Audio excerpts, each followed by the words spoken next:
गांव के बाहरी इलाके में एक पुरानी काली हवेली थी जिसे लोग भूतों का अड्डा कहते थे। हवेली के चारों ओर ऊंचे पेड़ों का घना जंगल था जहां दिन में भी अंधेरा छाया रहता। कोई भी उस हवेली के पास जाने की हिम्मत नहीं करता। कहते थे कि जो भी वहां गया कभी लौटकर नहीं आया। इस काली हवेली से जुड़ी एक कहानी गांव में बहुत मशहूर थी। 50 साल पहले इस हवेली में ठाकुर वीरेंद्र सिंह और उनका परिवार रहता था। ठाकुर बहुत अमीर थे पर उतने ही क्रूर भी। एक दिन उन्होंने अपनी हवेली में काम करने वाली नौकरानी की हत्या कर दी थी। वह नौकरानी गर्भवती थी और उसके गर्भ में ठाकुर का ही बच्चा था। इस हत्या के बाद से ही हवेली में अजीब घटनाएं होने लगी। लोगों का कहना था कि नौकरानी की आत्मा बदला लेने के लिए हवेली में भटक रही थी। एक रात ठाकुर और उनका पूरा परिवार रहस्यमय तरीके से गायब हो गया। तब से वह हवेली वीरान पड़ी थी। एक दिन गांव के कुछ युवकों ने ठान लिया कि वे इस हवेली का रहस्य जानकर रहेंगे। वे 4 थे, अर्जुन, राजीव, पवन और विकास। उन्हें गांव के बुजुर्गों ने बहुत समझाया पर उन्होंने किसी की नहीं सुनी। रात का समय चुना गया। चांद बादलों में छिपा हुआ था और हल्की हल्की बारिश हो रही थी। चारों अपने अपने हाथ में टॉर्च और एक लाठी लेकर हवेली की ओर चल पड़े। हवेली के दरवाजे तक पहुंचते ही ठंडी हवा का एक झोंका आया जिसने उनकी रीढ़ में सिहरन दौड़ा दी। जैसे ही उन्होंने दरवाजा खोला, दरवाजा चरमराता हुआ अपने आप खुल गया। अंदर अजीब सी बदबू थी। चारों ने टॉर्च जलाकर इधर उधर देखा। दीवारों पर खून के धब्बे थे और फर्श पर पुरानी टूटी फूटी चीजें पड़ी थीं।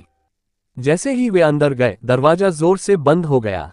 अर्जुन ने दरवाजे को खोलने की कोशिश की पर वह हिल तक नहीं रहा था। तभी हवेली के एक कोने से किसी के रोने की आवाज आई। चारों डर गए पर फिर भी आवाज की दिशा में बढ़ने लगे। आवाज हवेली के पिछले कमरे से आ रही थी।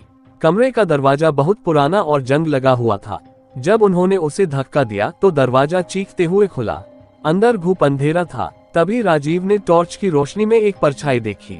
वह परछाई हवा में लहराते हुए उनके पास आ रही थी। चारों के पसीने छूट गए। विकास ने चिल्लाकर पूछा, कौन है वहाँ? परछाई ने कुछ नहीं कहा पर अचानक कमरे में ठंड बढ़ गई।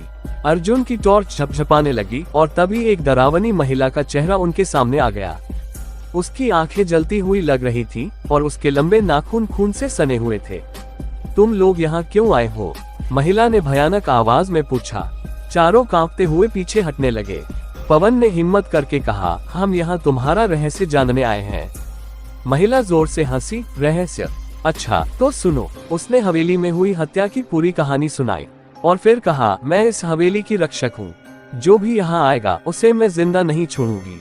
इतना कहकर उसने अपने लंबे नाखून से अर्जुन पर वार किया। अर्जुन जमीन पर गिर गया और उसके शरीर से खून बहने लगा। बाकी तीनों घबराकर भागने लगे पर दरवाजे फिर से बंद हो गए थे। राजीव ने हिम्मत करके अपनी जेब से माचिस निकाली और कमरे में पड़े पुराने पर्दों में आग लगा दी। आग की लपटें तेज हो गईं और महिला जोर जोर से चीखने लगी। उसकी आवाज से ऐसा लग रहा था जैसे पूरी हवेली हिल रही हो। अचानक हवेली की दीवारें गिरने लगीं। किसी तरह तीनों भागने में कामयाब हो गए। जब वे बाहर निकले तो देखा कि हवेली जलकर खंडहर में बदल गई थी। उस रात के बाद से किसी ने भी काली हवेली का रुख नहीं किया। जो 3 युवक बचे थे वे भी कुछ दिनों में पागल हो गए। आज भी गांव के लोग काली हवेली का नाम सुनते ही डर जाते हैं। इस कहानी को सुनने के बाद क्या आप उस काली हवेली में जाने की हिम्मत करेंगे?